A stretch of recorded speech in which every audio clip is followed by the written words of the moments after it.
Océan FM à Cotonou, écoutez chez nous ce que vous ne trouverez pas chez les autres. Vendredi 29 octobre 2021, dernier jour de la semaine, dernier numéro du mois de votre émission Océan Actu. Ils se sont mariés politiquement, mais les clauses du contrat sont nimbées de mystère, il faut le dire. Eux, c'est le Bloc républicain et l'UDBN. Ce matin, nous allons percer le mystère sur votre émission Océan Actu avec Jules Léon Kitty, porte-parole de ce parti politique, l'Union démocratique pour un Bénin nouveau. Au cœur du décryptage de ce jour, 3 sujets, si le temps nous le permet, feront l'objet de notre attraction intellectuelle. Rapport de la Commission nationale d'enquête parlementaire sur le CNCB, Conseil national des chargeurs du Bénin, affaires violence conjugale et la rentrée universitaire. Nous allons passer donc au décryptage de l'actualité, mais nous allons commencer avec nos amis de l'Union démocratique pour un Bénin nouveau. Le porte-parole est déjà dans les studios d'Océan FM. Jules Léon Kitty, bonjour. Bonjour cher ami, bonjour à tous les auditeurs de Océan FM. Merci de venir ici pour nous donner quelques éclaircissements sur ce mariage entouré d'assez de mystères, parce que les clauses ne sont pas tellement connues du public. Vous allez nous l'expliquer tout à l'heure. Et à côté de vous, nous avons le rédacteur en chef du quotidien Le Matinal, Gabin Goubi. Bonjour. Bonjour, bienvenue. Bonjour Jules Léandre Kitty. Bonjour. Bonjour aux auditeurs qui nous suivent. On vous sent très en forme, comme d'habitude. Bon, c'est Dieu qui fait son œuvre. C'est Dieu qui fait son œuvre. Nous allons passer donc à cette actualité de l'Union démocratique pour un Bénin nouveau. Jules Léandre Kitty, nous avons tous appris et nous avons vu les actes qui se sont matérialisés. L'Union démocratique pour un Bénin nouveau est allée en fusion avec le Bloc républicain, mais on ne sait pas si réellement le parti existe ou a déjà disparu. Jules Léandre Kitty. Ben, merci. Votre question, elle est très, très légitime parce que j'y vois même beaucoup d'affection pour l'Union démocratique pour un Bénin nouveau. Parce que beaucoup se demandent, mais est-ce que c'en est fini pour l'UDBN, ce parti que nous aimons tant, ce parti qui a tant de labels à vendre, qui avait tant de choses qui mettaient à l'aise, même des gens qui n'étaient pas directement membres du parti, beaucoup de sympathisants, beaucoup de Béninois qui étaient heureux de savoir qu'il y a cette dame de fer, cette Amazone qui réussissait à donner le modèle de femmes capables de pouvoir faire jouer dans la cour même des hommes. Alors, vous avez parlé de fusion. Et ça, je vous confirme que c'est de cela qu'il s'est agi entre le Bloc républicain et l'Union démocratique pour un Bénin nouveau. Et le type de fusion qui a été faite, on l'appelle une fusion-absorption.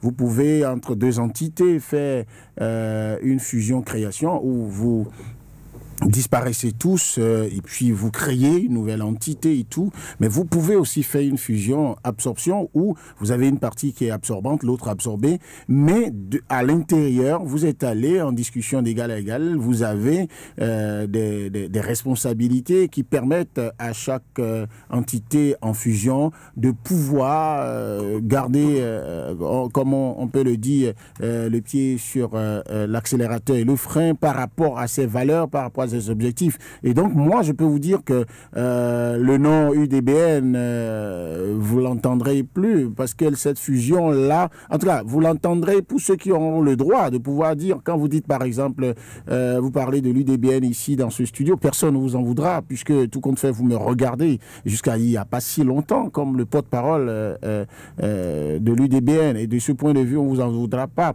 Mais aujourd'hui, on est tous membres du Bloc républicain et puis à l'intérieur, pour ceux qui s'inquiètent, vous allez voir le BR comme donc le véhicule, d'accord, le véhicule.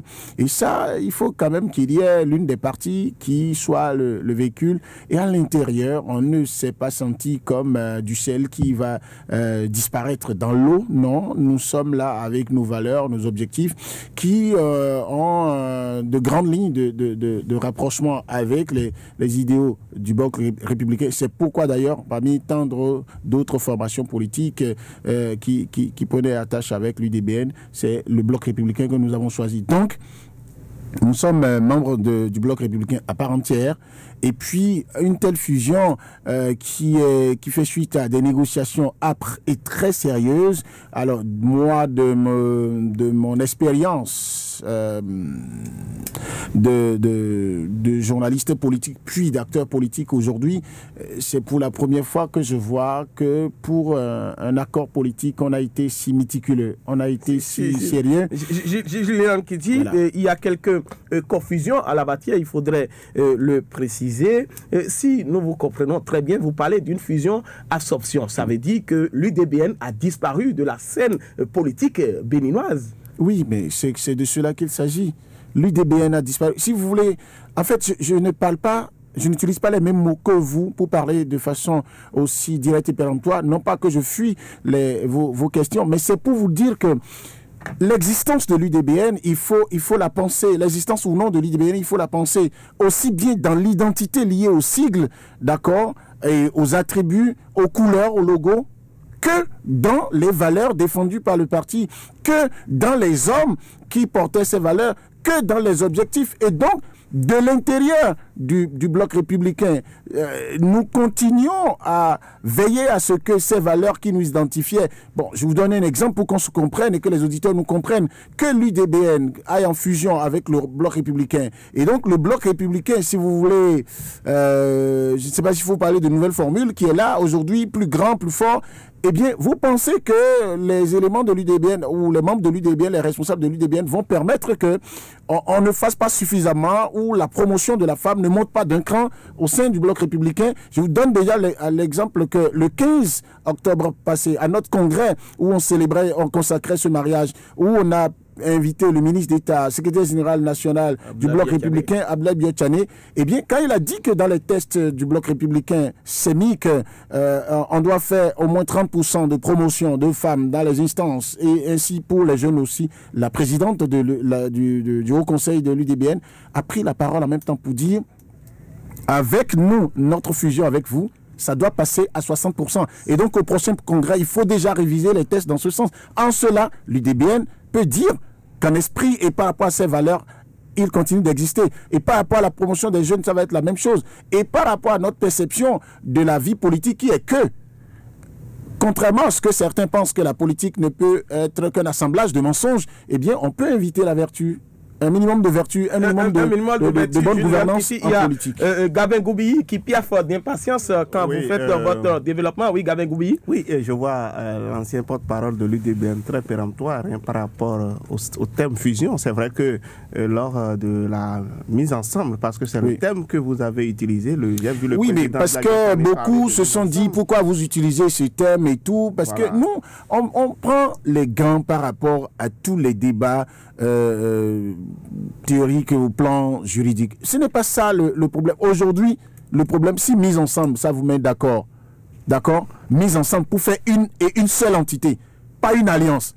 D'accord? Justement, c'est parce que les lois me permettent... créer la confusion. Non, je vous en prie. C'est parce que dans la tête, d'accord? Et ça, je ne veux pas me permettre je ne veux pas me permettre le culot de dire que nos analyses politiques dans le pays actuellement commencent par prendre les choses trop superficiellement. Parce que, surtout par rapport à nos idées préconçues. Est-ce que c'est pas ce qui s'est passé et qui a permis aux gens d'avoir cette analyse superficielle? Parce qu'il y a un flou, je l'ai dit tout à l'heure, il y a un mystère qui était donc autour des clauses de mise ensemble entre l'UDBN et le monsieur le journaliste, je vais vous dire une chose. Vous n'êtes pas dans le vrai quand vous dites qu'il y a du flou, parce que vous n'êtes pas capable de me dire quel est le point sur lequel vous avez du flou.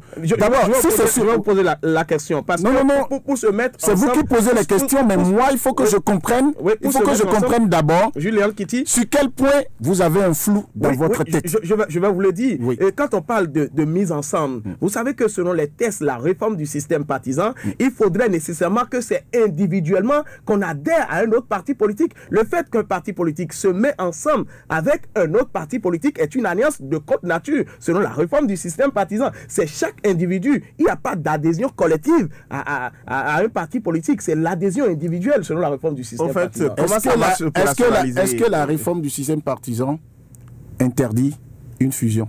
Est-ce qu'on fait une fusion individuelle? Non, mais quand vous dites... Non, répondons à ça aussi. Nous sommes sur le terrain basique du droit. Vous êtes juriste que sache. attends, est-ce que la réforme du système partisan, d'accord, interdit fusion entre deux partis politiques régulièrement constitués qui existent et qui disent, nous nous mettons ensemble, nous fusionnons nos forces et nous devenons une et une seule entité. Ça veut dire qu'il y a la précision que vous donnez. C'est-à-dire que devenir une et une seule entité, oui. Ça veut dire quoi? C'est que le parti se décide maintenant de se mettre ensemble avec le Bloc républicain sans que ses membres au départ, est-ce qu'individuellement, les membres de l'UDBN ont adhéré au Bloc républicain? C'est toute la question là. Ça. Très bien. Alors, vous continuez de vous poser la question. Donc, il n'y avait pas encore de flou. Vous êtes à la quête de cette information et l'information n'était pas dans. Non, mais c'est vicieux de dire qu'il y a déjà de flou. Il y a flou lorsque vous avez utilisé vos voies d'investigation, vous avez posé des questions aux sources A1 et des gens n'ont pas été en capacité de vous donner des réponses claires. Quand vous êtes à l'étape de la recherche, vous voulez être éclairé, il n'y a pas de flou. Parce que les gens disent, ensemble des membres d'un parti politique dont vous ne faites pas, vous n'êtes pas membre, disent, nous sommes entendus. Et au congrès de l'UDBN du 15, vous avez vu les représentants de toutes les entités, les structures décentralisées, d'accord, et des organes, les organisations de masse, jeunes, femmes, d'accord. Nous avons une fédération nationale des jeunes UDBN, nous avons une union nationale des familles UDBN, nous avons les coordonnateurs départementaux, on est descendu au niveau communal parce que les coordonnateurs communaux, ils sont plus proches donc de la base, et ceux-là ont travaillé avec les responsables de sessions d'arrondissement, qui ont travaillé avec les responsables de cellules de quartiers de ville et de villages. Et lorsque les membres d'un parti politique disent nous avons donné mandat à nos dirigeants pour aller en négociation donc avec un tel autre parti de la même mouvance présidentielle, d'accord, il n'y a pas encore de dichotomie. Ils s'entendent, ils disent nous autorisons une fusion avec un autre parti pour devenir un et un seul parti qui s'appelle TAN. Et on vient au congrès.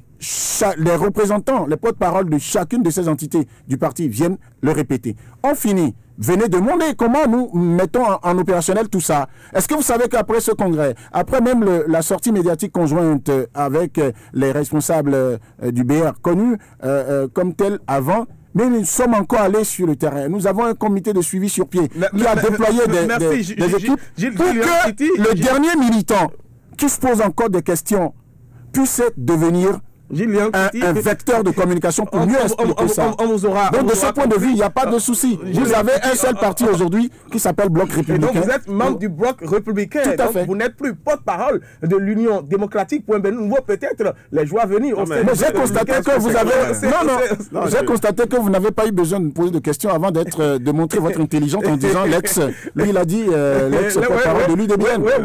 Bon voilà. C'est parce que c'est très récent. Il faudrait qu'on le dise. C'est parce que c'est très récent faisant un peu de la psychologie, je dis il faut concéder aux gens de me regarder encore comme concéder cela aux gens de vous regarder comme porte-parole de l'UDBN. Peut-être tout notre souhait pour vous est que vous soyez aussi un jour, en tout cas porte-parole du Bloc républicain. Que Dieu vous entende. On va voir ce qui va se... Je ne sais pas si Gamin Goubi a quelque chose à dire avant qu'on ne passe à la dernière question, parce qu'au départ vous avez refusé donc de fait d'aller dans cette union, dans cette fusion, absorption que vous avez dit et tout à l'heure sur la proposition de ça a été un constat enfin, que nous avons fait, qu'il y avait vraiment assez de gants. L'UDBN a voulu porter peut-être assez de gants avant d'aller à cette fusion. C'est vrai que l'opinion a été pratiquement prise de coup par rapport à cette annonce-là, mais elle a été effective et l'intervention sur ce plateau de l'ancien, de l'ex-porte-parole de l'UDBN a clarifié un certain nombre de choses désormais, parce que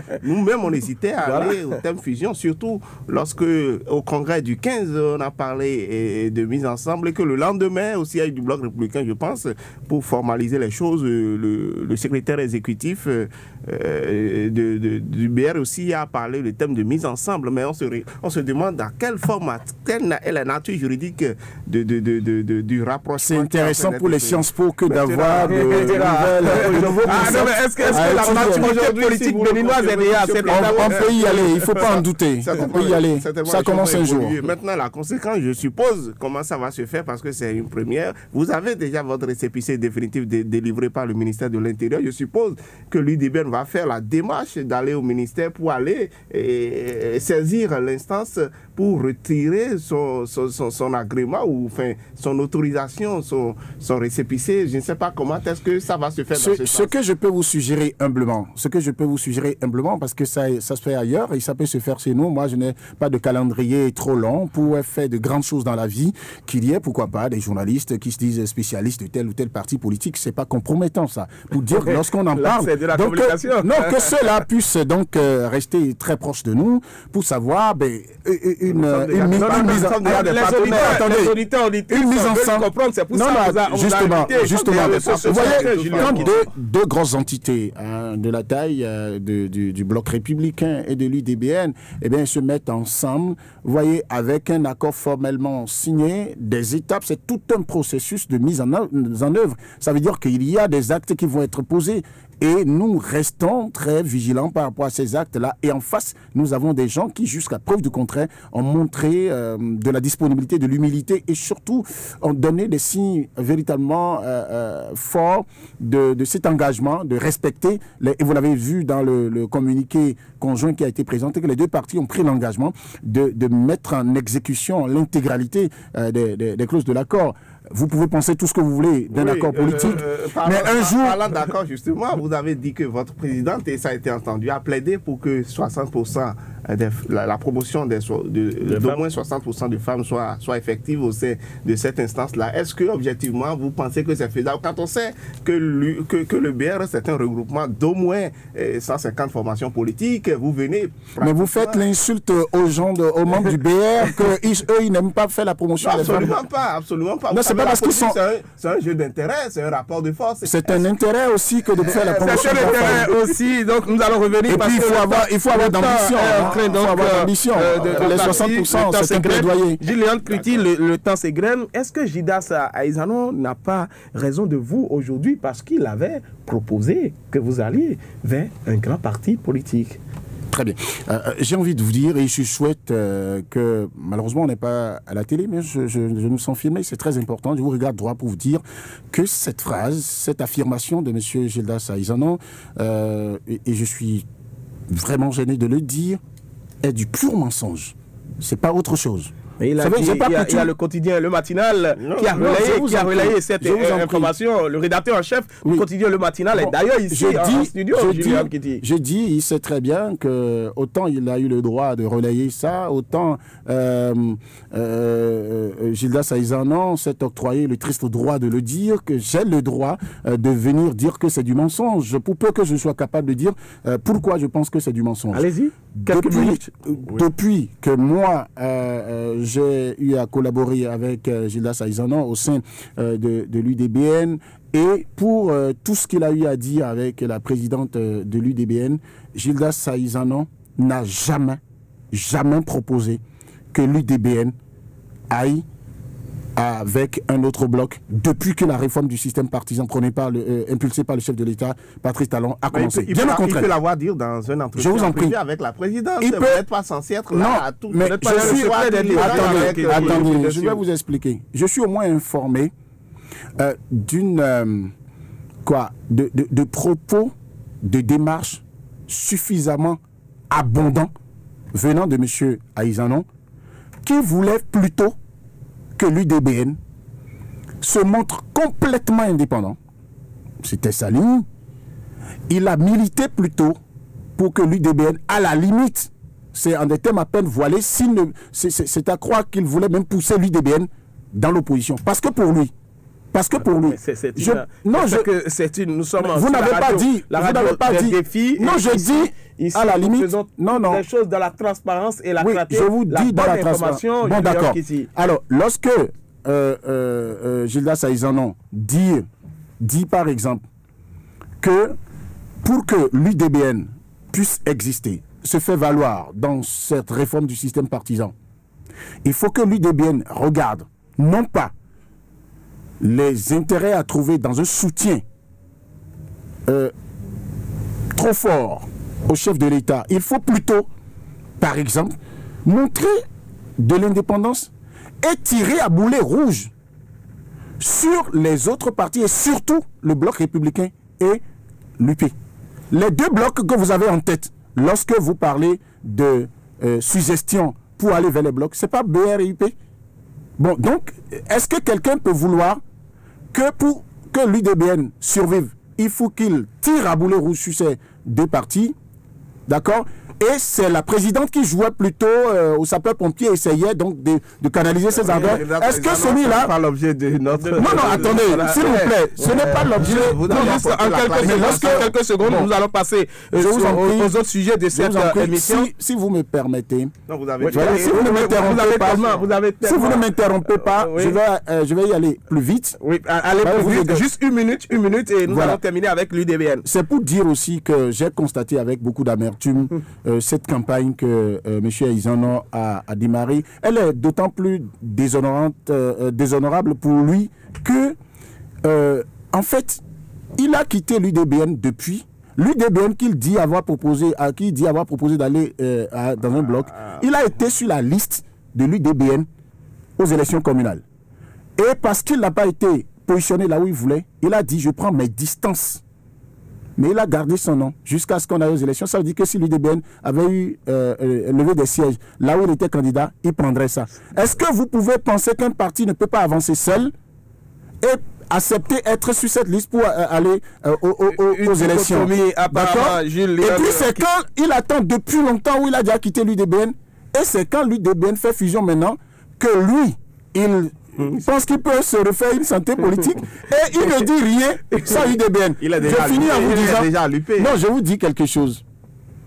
Ça me rappelle simplement une belle phrase de Alépé Granhou que j'aime beaucoup écouter, qui dit « Vous ne m'aimez pas, mais c'est mon nom que vous utilisez pour indiquer votre maison. » Ça veut dire que je suis important. Ça veut dire que je constate que M. Aizano ne peut pas exister politiquement s'il ne s'attaque à l'image de l'UDBN. C'est tant mieux, mais ce n'est pas bien ce n'est pas bien.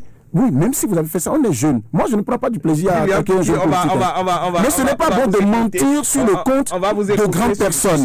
Dans ce pays, il a dit que la présidente... Si vous le permettez... Non, ce n'est pas bien. Si je l'ai en face de moi, je le dirai. Ça me fait mal. On sent que vous avez la tuerie argumentaire de la défense de l'UDBN parce que vous êtes au cœur de la chose. Non, parce que je refuse le mensonge est flagrant en politique. Le mensonge est flagrant. Et le manque de respect pour les aînés, c'est pas bien. Le manque de respect. En tout cas, nous allons passer aux autres sujets. Vous allez rester avec nous. Nous vous savons, très analystes. Il y a cette situation, le rapport de la commission d'enquête parlementaire au Conseil national des chargeurs du Bénin, le CNCB, dissous, un scandale financier découvert, des agents bientôt en prison. Titre, le quotidien, le potentiel. Oui, bienvenue à Gbassagan. J'ai découvert ce titre-là au petit matin de ce vendredi, tout comme vous. Je n'ai pas été surpris outre mesure. Vous savez, le CNCB, c'est un peu l'enfant malade dans les institutions qui accompagnent les activités portuaires. Tous les directeurs qui se sont succédés à la tête de cette institution-là ont été épinglés par des rapports, par des audits. Vous en connaissez un certain nombre. Donc, il y a quelques jours, vous avez suivi également, en Conseil des ministres, le gouvernement a décidé de se décharger du fardeau que constituait le CNCB. Et cela a été acté. Et désormais, l'instant n'existe plus. Il y a eu un lit qui a été désigné. Maintenant, moi, je ne vais pas aller trop vite en besogne, en confirmant ou en homologuant ce que le potentiel a relayé. Les propos. Mais il parle, le journal parle. Ils savent où ils ont leurs sources. Moi, je suis journaliste. Je vais. Eux aussi, ils sont journalistes. Pour aller le faire. Mais moi, je ne vais pas m'aventurer sur cette piste-là. D'autant que ce n'est pas la version officielle. Il y a un liquidateur qui a été désigné pour administrer les affaires courantes de la maison. Il y a peut-être des auditeurs qui sont là en train de faire leur travail. J'attends qu'ils pondent leur rapport pour pouvoir avoir véritablement des éléments d'analyse. Mais ici, le journal parle du rapport de la commission d'enquête parlementaire. Vous n'avez pas le rapport de René Agbassanga. Moi, je ne l'ai pas. Ils sont dans le secret pas officiel. Mais est-ce que réellement, si le gouvernement béninois est arrivé à la dissolution du Conseil national des chargeurs du Bénin, est-ce qu'il n'y a pas péril en la demeure? Exactement. Je sais ça, je disais tantôt. Ça pourrait confirmer le rapport. Je l'ai dit tantôt, le CNCB, le Conseil national des chargeurs du Bénin, a été une institution vraiment difficile dont la gestion a éprouvé l'État. Malgré tout ce que l'État y a injecté comme ressources, comme moyens, on a vu que cette institution, cet organe avait du mal à répondre véritablement aux défis. Eh bien, le gouvernement a dû prendre ses responsabilités, la décision de la rabattre sur le port de Cotonou. Il y a quelques jours de cela, il y a un liquidateur qui a été désigné. Donc, le nettoyage a été fait. Ce qui est à saluer là, c'est que les emplois qui étaient dans la maison ont été sauvegardés. Certains seront redéployés au niveau des ministères, compte tenu de leur profil et autres. Toujours est-il que c'est une maison malade. On ne peut pas se surprendre du titre du journal Le Potentiel. Mais je reste extrêmement prudent en attendant que la commission, le liquidateur et les auditeurs qui sont en train de faire leur recherche au niveau de la maison puissent livrer leur rapport pour véritablement apprécier ce qui se passe. Gilles Léon Kiti, rapport des parlementaires béninois, le rapport, en tout cas selon ce qui a été relayé par le quotidien Le Potentiel, entre 17 millions de francs CFA et 20 millions de francs CFA de primes indûment perçus par 64 agents. Nos parlementaires ont fait du bon boulot, paraît-il. Bon, ce que je veux dire qu'ils ont fait du bon boulot, oui, bon, ils ont l'intention, la démarche qui est de faire des enquêtes, de faire des révélations qui permettent d'aller à l'assainissement des finances publiques ou de faire rendre gorge à ceux qui ont confondu les deniers publics à leur patrimoine familial. Il faut pouvoir saluer ça. Mais ça reste si c'est une enquête parlementaire, ça reste une enquête parlementaire. Il y a qu'au niveau de la justice, il y a des instances qui sont plus indiquées pour confirmer, par exemple, les présomptions de culpabilité par rapport à ce qui... Parce que les résultats d'une enquête parlementaire, à ce que je sache, ne tiennent pas, par exemple, un juge pour condamner tel ou tel à des gens. On peut prendre des mesures administratives contre des gens, on peut aller jusqu'à prendre des mesures conservatoires pour que garantir que les mises en cause, les soupçonnés puissent donner des garanties de représentation lorsque un procès, par exemple, va s'ouvrir par rapport à cette affaire. Mais je pense que moi, je ne suis pas surpris. Je ne suis pas surpris. Je pense que le CNCB a été toujours une vache à lait, a été toujours une maison où c'est comme si le sport favori, quelles que soient les orientations qu'un gouvernement donne, celui qui vient, il pense qu'il faut mettre le grappin sur l'essentiel. Voilà. Parce qu'il y a eu beaucoup de directeurs généraux qui sont passés par là, mais dès qu'ils finissent, c'est que c'est un million, beaucoup de millions ou beaucoup de milliards qu'on leur colle après des détournements. Et 9 fois sur 10, ça s'est avéré. Maintenant, les questions de primes, il y a eu des DG qui ont été limogés ici, on a dit, c'est parce qu'ils ont octroyé des primes fantaisistes ici. Alors, autant d'audits, autant de révélations, autant de répétitions des mêmes bêtises, qu'est-ce qui se passe? Je pense que le gouvernement de la rupture a certainement, je ne suis pas dans les secrets de Dieu, a certainement pensé que des gens ont fait le réarmement moral et spirituel, mais bon, comme ils ont continué à faire ça, le chef de l'État, il a regardé, il a dit il peut annexer les prérogatives de cette structure-là au port de Cotonou. Ça a été fait, mais ça ne pouvait, moi, c'est là où je ne suis pas surpris, ça ne pouvait pas être fait sans que les yeux rouges des inspecteurs soient passés par là. Mais 17 millions que vous trouvez, je trouve même ça... C'est insignifiant par rapport à ce qui s'est souvent passé dans cette maison.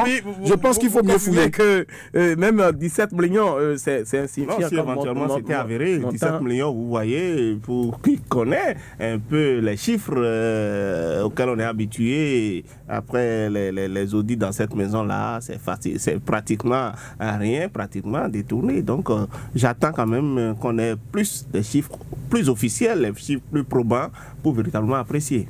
Pour véritablement apprécier, nous allons passer au second sujet de cette émission, violence conjugale. On a remarqué que la justice a rendu son verdict, je dirais son jugement hier, et dans le jugement on condamne le professeur à 18 mois de prison avec sursis et 500 000 francs d'amende. Je reste avec vous, Gabin Goubi. C'est plutôt un jeudi de grâce pour le professeur Fidèle Ayena, c'est de lui qu'il s'agit.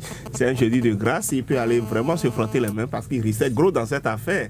Vous savez, le débat par rapport aux violences sur les femmes n'a jamais été aussi virulent que ces derniers temps, où une série de lois a été votée à l'Assemblée nationale pour protéger la femme, pour préserver les droits de la femme. Et paf, lui, il a eu le malheur d'être épinglé dans une affaire de violence au travers d'une vidéo que vous avez découverte, vous et moi, sur les réseaux sociaux, une vidéo qui a été vraiment très virale.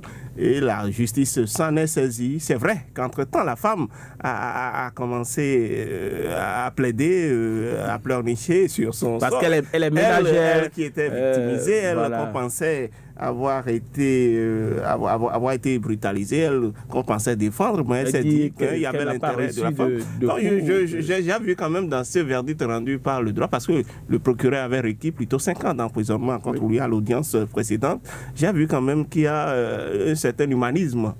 Si je peux m'exprimer ainsi. La justice aussi fait preuve d'humanisme. Voilà, la justice s'est humanisée parce que il y a 5 enfants au dos. La femme a toujours dit qu'elle n'a pas la moyen. Elle s'est présentée comme ménagère. Je l'ai suivi au travers d'une émission. Elle s'est présentée comme ménagère, donc n'ayant pas les moyens d'assurer un peu les charges liées à l'éducation des enfants, à leur restauration et autres là. Donc c'était dans le contexte de la rentrée. Donc il fallait que la justice fasse quelque chose.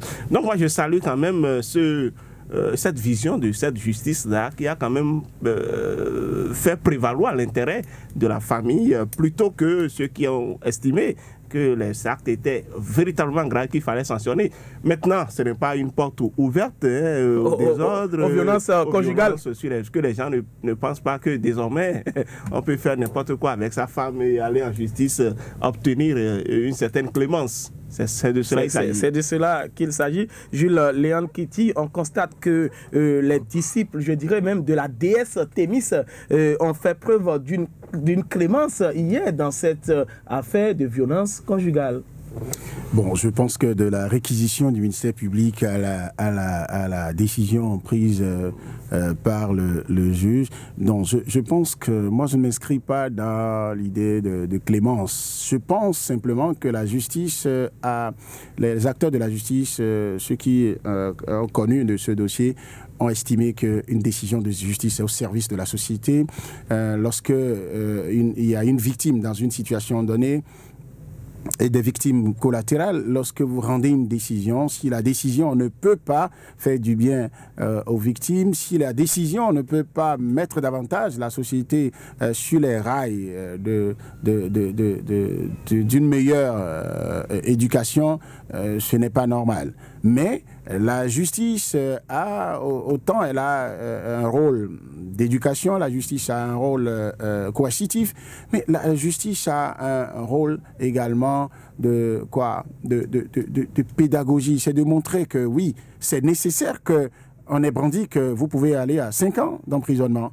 Et après, de montrer qu'on est capable de regarder les choses et de dire, mais quand ça peut être un moment de folie passagère pour vous, ça peut être un moment de non-maîtrise de soi. Et du coup, c'est fait. Le professeur, il ne s'attendait pas à ce qu'une vidéo aille sur les réseaux sociaux. Mais peut-être que s'il n'y avait pas eu cette vidéo, il n'aurait jamais cessé de faire ça. Peut-être aussi que la femme n'aurait jamais compris que les provocations qu'elle faisait à son mari à la maison pour le pousser à bout, que ça pouvait causer des situations jusqu'à ce niveau. Je suis sûr que cette dame, quel que soit le diable qui va encore la posséder, elle ne se permettrait plus de faire des choses comme ça parce qu'elle dira ça irait dehors. Et donc, chasser le naturel.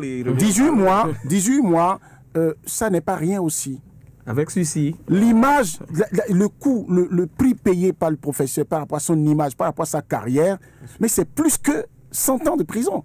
C'est-à-dire que il passera toute sa vie à être identifié comme tel. Si vous voulez faire des recherches sur ce dossier, si vous voulez écrire des choses, vous le citez, il ne pourra pas faire un procès parce que ça s'est passé, et la justice en a connu et tout. Lui, donc, son histoire reste collée à ça. Et donc, maintenant, globalement, c'est pour dire, même si je déplore la manière dont la dame s'exprime tous azimuts sur les médias, où elle dit j'ai pas reçu de blessures, je n'ai reçu que des gifles, comme si les gifles sont des caresses. Bon, alors maintenant il faut pouvoir canaliser tout ça, et moi je suis heureux aujourd'hui, comme vous l'avez dit tout à l'heure, que la volonté politique du chef de l'État ait pu se traduire déjà dans les actes à travers le renforcement de l'arsenal juridique à ce niveau. Ensuite, avec la création de l'Institut national de la femme, qui a aujourd'hui beaucoup de prérogatives pour permettre jusqu'à aller avoir la possibilité de constituer partie civile. Ça veut dire que si par exemple la justice ne s'était pas saisie de cette affaire, n'avait pas commencé par agir de cette façon, l'Institut aurait pu, quel que soit ce que disait la dame, pour l'éducation de la société, dire ce monsieur, on est en justice contre lui, il va là-bas. Mais est-ce qu'on a intérêt à ce que le monsieur fasse 10 ans en prison? Non. On n'a aucun intérêt, parce que la question de l'avenir des enfants, et selon quelques témoignages pour qui connaît donc le professeur Fidèle Ayena, c'est un monsieur de nature calme. En tout cas, on se disait, quel diable ou bien diantre, qu'est-ce qu'il a. Donc ça veut dire que ça peut arriver à tout le monde. Il faut à chaque seconde se maîtriser, il faut faire attention. Voilà, c'est l'exercice qu'il y a à faire. Et puis, vous savez, il y a certains aussi qui cachent leur vice. Dans la société, ils jouent les bons apôtres. Sinon, pour qui le connaît à la faculté, c'est un professeur très calme. À l'intérieur, c'est pas évident. Bref, ce dossier, cette page est en train d'être fermée. Ça a été peut-être aussi une situation atténuante pour lui au niveau de la justice. Parce qu'un juge, lorsqu'il fait une enquête de moralité sur vous, il se rend compte que vous n'êtes pas habitué de ce genre de comportement. Il voit que vous avez pété les plombs à un moment donné, comme on le dit. Ça peut arriver à n'importe qui, que Dieu nous en préserve. C'est tout ce que nous allons dire à tout un chacun de nous. Nous allons aller 2 minutes sur le dernier sujet, la rentrée universitaire, avec de nouveaux responsables, Gabin Goubiyi. Et voilà, l'élection n'existe plus du moins au sein de nos différentes universités. Les nominations ont eu lieu et c'est la première rentrée. Les responsables face à des responsabilités. Permettez voir cette tautologie-là. Voilà, ils sont face à leurs responsabilités. Les nouveaux recteurs, vice-recteurs, responsables d'entités récemment nommés en Conseil des ministres sont désormais face à leurs responsabilités, aux défis du monde universitaire. Vous savez, c'est un milieu où il y a beaucoup de problèmes, beaucoup de soucis. J'étais hier à la cérémonie de lancement officiel de cette rentrée-là, que ce soit le délégué et le représentant du personnel administratif et technique, que ce soit le représentant des enseignants, que ce soit le représentant des étudiants, que ce soit le recteur nommé même, il y a eu une série de problèmes. C'est tout un chapelet de problèmes à régler à l'université. Vraiment, la tâche est immense. Les recteurs sont attendus pour régler... Sur beaucoup de chantiers. Sur beaucoup de chantiers. Je ne doute pas qu'ils seront à la hauteur, parce que celui qui est, par exemple, le recteur de l'université de Calavi, c'est un fait connaisseur du milieu pour avoir été vice-recteur chargé de la recherche universitaire, de l'ex-mandature, la mandature finissante, celle de Maxime Dacruz. Donc c'est quelqu'un qui est imprégné des problèmes, et je vais espérer qu'il s'attaque résolument à ces défis-là pour les relever au bout des 3 ans de mandat qu'il a. Julien Kitty, les responsables face donc aux défis dans les différentes universités publiques du Bénin. Mais absolument, ils savent très bien qu'ils ont une feuille de route, que cela leur a été écrit sur papier ou pas. Et ce qui est intéressant, c'est que tous ceux qui ont été nommés recteurs, vice-recteurs et autres sont, comme il a dit, des fins connaisseurs de la matière. Ils ont été donc à côté de ceux qui ont dirigé. Et aussi, ça commence par être pointu de voir aujourd'hui que quand vous devez occuper des postes de responsabilité dans nos universités, vous devez avoir une expérience, non seulement les grades de façon théorique, mais après une expérience. Ça veut dire que désormais l'avenir, la vie des étudiants, tout ça va être... Et on aura davantage, et c'est ce que recherche, je pense, le chef de l'État. Beaucoup se sont plaints de ce qu'il n'y ait plus élection. Mais même s'il y a nomination et que nous avons plus de qualité, nous avons plus les hommes qu'il faut à la place qu'il faut, mais franchement, que ce soit à l'université d'Abomey Calavi ou que ce soit à l'université de Parakou, vous avez le professeur Sobossi là-bas. C'est des gens, on ne peut pas, on peut leur dénier tous les titres, sauf les qualités de personnes capables de faire. Tous les titres, nous espérons qu'ils feront bien le travail. Et ils savent que s'ils ne donnent pas le résultat, Bon, comme ils sont nommés. Ils en seront. En tout cas, nous avons compris tout ce que vous avez dit à ce sujet. Nous allons mettre un thème à cette émission. Et nous savons qu'ici, à Océan FM, pour les débats, il n'y a ni concession ni fioriture, mais ça se fait avec beaucoup de courtoisie. Ce matin, d'ailleurs, nous l'avons constaté. Donc, nous allons nous retrouver la semaine prochaine avec le même plaisir. À plus et à la semaine prochaine. Océan FM à Cotonou, écoutez chez nous ce que vous ne trouverez pas chez les autres.